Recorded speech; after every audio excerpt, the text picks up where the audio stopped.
Welcome back to another episode of the Mirthe Precision Health Podcast, where I try and get the newest research and dial it down into some easy, actionable steps that you can do in your day-to-day life to optimize your health with more precision. Today's podcast episode is on vitamin D. Now, you probably noticed it's gotten a lot colder recently outside, and with that we're also having less skin exposure in the sun. You're likely wrapping up in clothing, but you're also maybe spending more time inside. Plus, the sun rays are getting less strong. All of that in addition will lead to our vitamin D production in the skin declining. Now, you might already be aware of this. You now likely benefit from some vitamin D supplementation, but there's a lot of confusion about it. I see it a lot in my patients. They will come in and say, yes, I've been taking vitamin D supplements for a while. I bought it somewhere on the high street or online. I have a wonderful vitamin D supplement and I feel great. I went to my doctor, they tested my vitamin D and they said, you're just fine. Now, there are a few things to be aware of, and I'll be talking you through them in today's podcast episode, and also why it is so important to get your vitamin D levels up to the right level. Now, first of all, let's get to the most supplements on the market and the blood test results at your doctor that are seemingly fine. Now, oftentimes, and we talked about this in other episodes, is that when you're going to get some bloods done, most reference ranges are quite wide. They are designed for an average of the population. They're taking an average and then they're saying, well, this is kind of what the intermediate version is, and that should be fine for most people. They're not taking the ranges of optimally healthy people that are thriving, that are not already starting to slowly deteriorate and decline. So we within functional medicine, and in particular the precision health part of functional medicine, we really try and optimize this and look at which reference range on a blood test is actually optimal, that where there's no problem with decline, degeneration. And what they actually found is that for vitamin D, it's one of those markers. If you go to a doctor's office, most normal reference ranges, even the ones that I use, the reference range will come back with likely 25 to 150, 200 nmol per liter. That is a really wide range. Now, research actually shows that to be optimally protected and having health benefits towards cancer protection, autoimmune protection, you actually want to be in a range between 100 and 150 nmol per liter. That is a completely different range, as you can see. You have 25 to 200, and then 100 to 150 is just there. That's quite small, and it's much higher than most people are. So a lot of people come to me and they're supplementing the vitamin D, and their levels are maybe a 30. So as you can see, they're not deficient anymore, so the lab won't flag it as red, but they're actually not in that optimal range where research shows if you're between that 100 and 150 nmol per liter, the vitamin D can really do its job at preventing cancers, in particular breast cancer and colon cancer, but also autoimmune diseases, in particular multiple sclerosis. All of these three diseases have been linked quite highly with vitamin D deficiencies. So we really want to get the vitamin D levels up there. Now, how is the difference within? So people are supplementing and they're still just much too low. Reason is that there's also a disparity between what research suggests we should be taking and what the recommendations are. Now, the normal recommendations, if you're going through the normal national guidelines, they usually say an adult should go around a 400 IU per day. And if one was to take that 400 IU per day, you likely only get, depending on how well you absorb it, how much sunshine you get, there are lots of other factors involved, but you will only be in that low end of the normal range. So you won't be deficient anymore, but you will likely not get into that optimal range. And most people actually need to supplement more in the range of 4,000 to 5,000 IU per day in winter to get into that optimal range. Now, the problem there is, and that's a lot of confusion out there around it, is that the guidelines often say you shouldn't go more than 4,000 IU a day because it can lead to calcifications. And that is where the next part of that health optimization puzzle comes in. Now, if you go and supplement vitamin D at these high doses, 4,000, 5,000 IU per day in winter to get to that optimal range, you must make sure that you add something called vitamin K2 to it.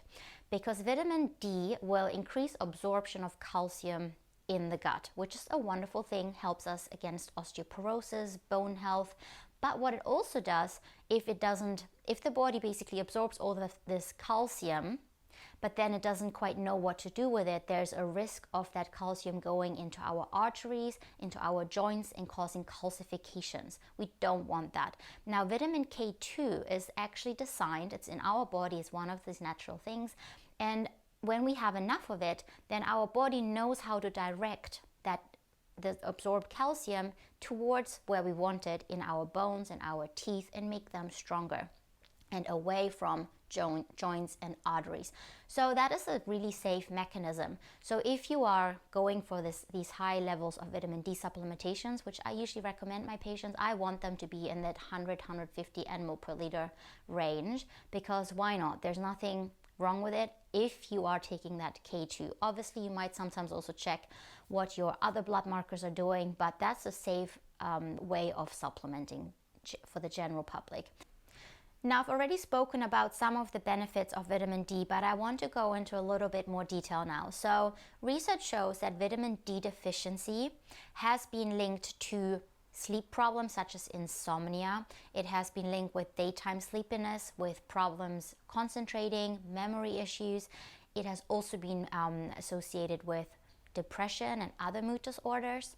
It has also been linked with, like I already mentioned before, an increased risk for cancers and autoimmune disease. Some of the most common autoimmune diseases that people know are multiple sclerosis, Hashimoto's disease, ulcerative colitis, but there are lots of other autoimmune diseases, and they are on the rise. And research shows a really strong correlation between low vitamin D levels and a higher risk of autoimmune diseases. So it's never just one thing that will make you get an autoimmune disease. It's usually a range of different things, but that is one of it. Research also shows that part of that puzzle of how low vitamin D can contribute to autoimmune disease rise is that if we don't have enough vitamin D, our gut won't absorb enough calcium, and then our gut lining actually becomes a little less strong. And that's also called leaky gut in layman's terms, but what it means is that the gut lining that should be really nicely strong and healthy and only allow certain substances into the bloodstream will become a little more permeable. And then if we have an imbalance of gut bacteria, which most of us do, we have some overgrowth of some bad bacteria, some fungus, then those can pass into the bloodstream if our gut lining isn't healthy and strong. And they cause inflammation in our body.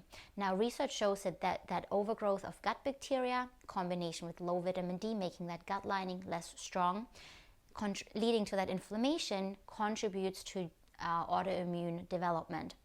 So obviously, we want to avoid that. Other things that research shows that vitamin D deficiency is associated with are higher risk of cardiovascular disease like strokes, heart attacks, high blood pressure. It is also linked to hormone issues. So there's a wonderful thing that research shows. If you have enough vitamin D, it helps to balance out estrogen levels. Now, women in their reproductive years, so younger women generally, they have often too much estrogen, and they can have problems associated with that high estrogen in the second part of the cycle, including PMS, endometriosis, cysts, fibroids, painful periods, heavy periods, anxiety, all these nasty kind of female things that we think are just normal. Often they're linked to estrogen dominance in the second part of the cycle. Now, research shows that having enough vitamin D in the body in these optimal ranges will help the body balance estrogen out and actually lower it if there's too much of it. That's also a good thing to prevent breast cancer, because breast cancer has been, some types of breast cancer are linked to too high estrogen and the wrong breakdown of estrogen.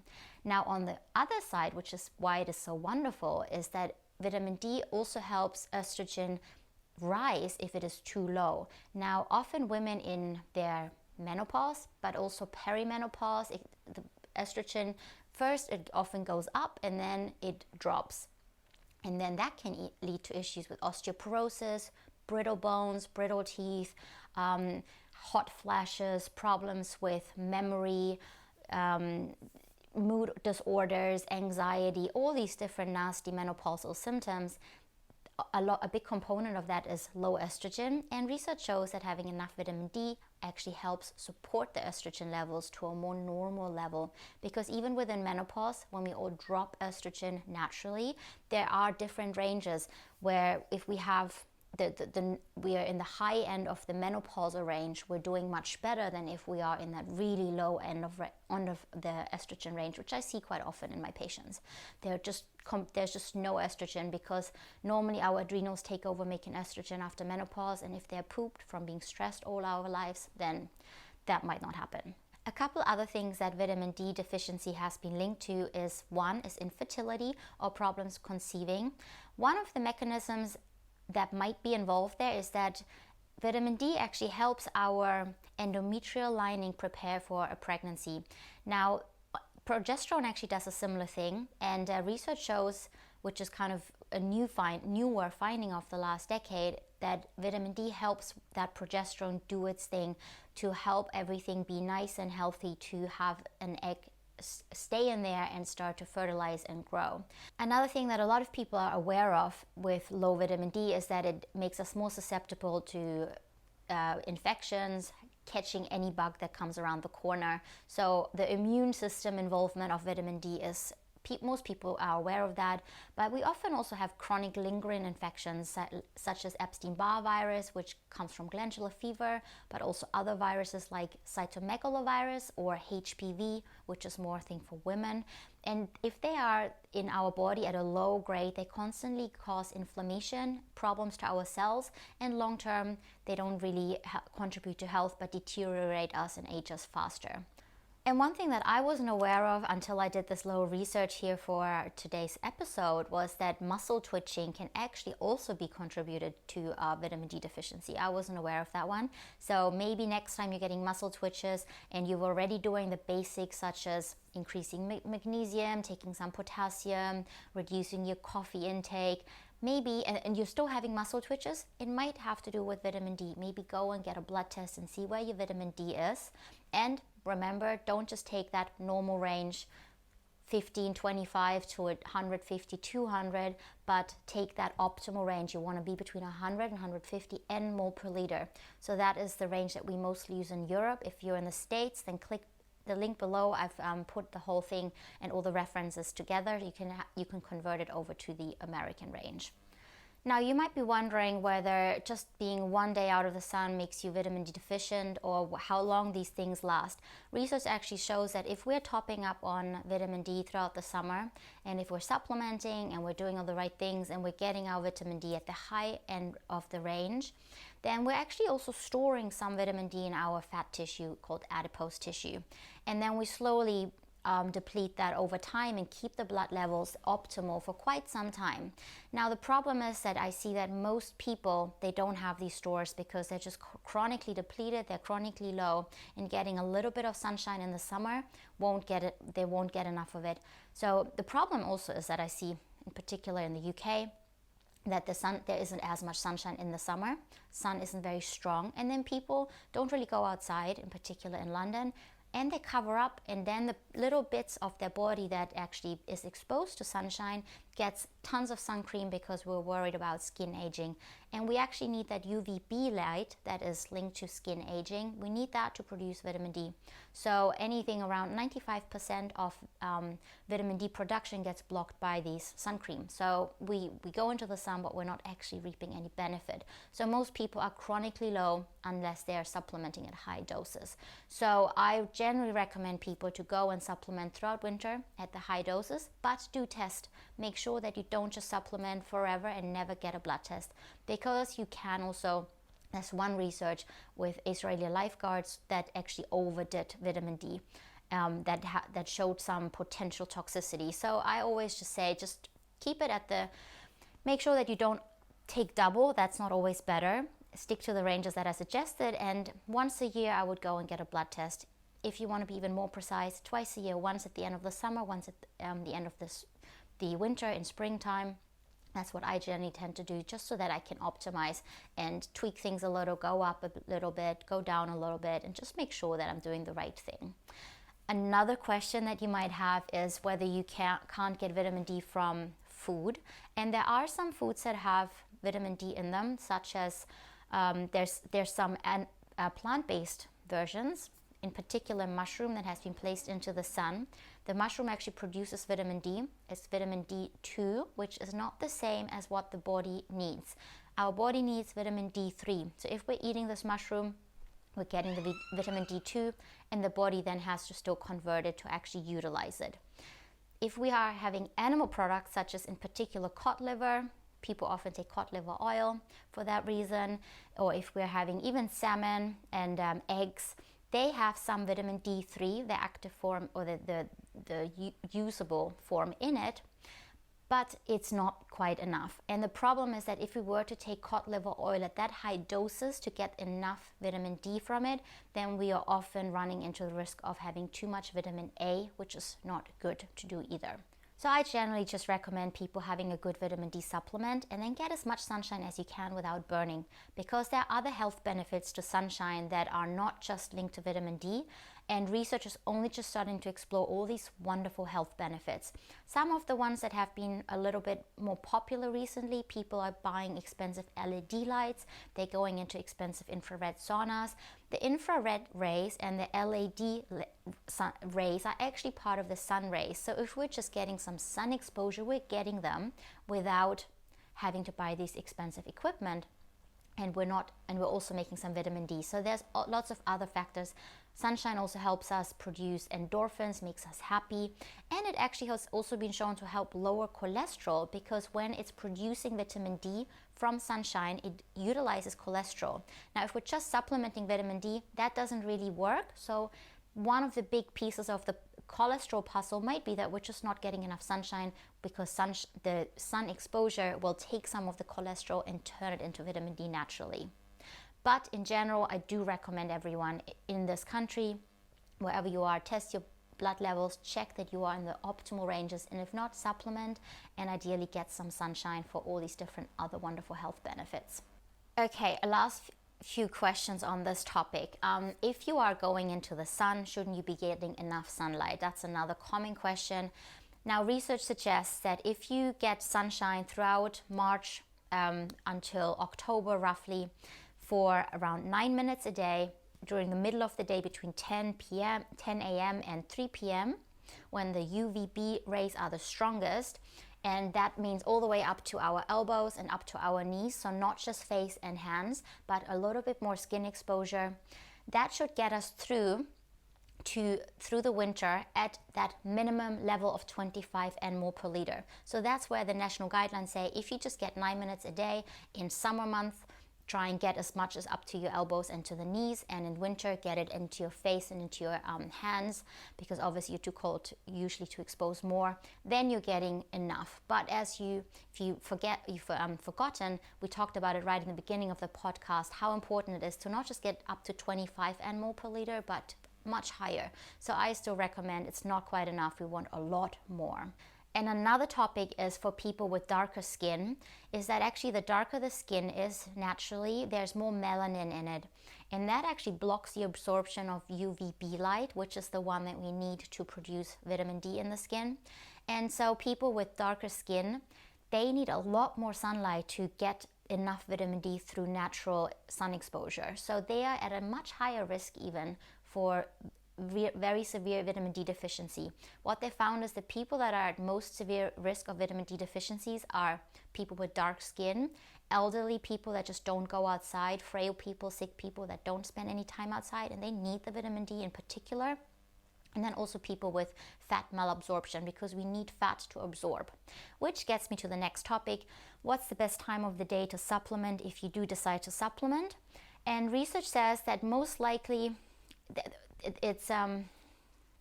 research isn't quite sure whether it matters, but when they did testing, they found that naturally our vitamin D levels are the highest in the middle of the day, which makes sense because we have a circadian rhythm, a clock in our body that tells us when we see sunlight and light exposure. It helps our body wake up, and then in the evening we start to slowly calm down.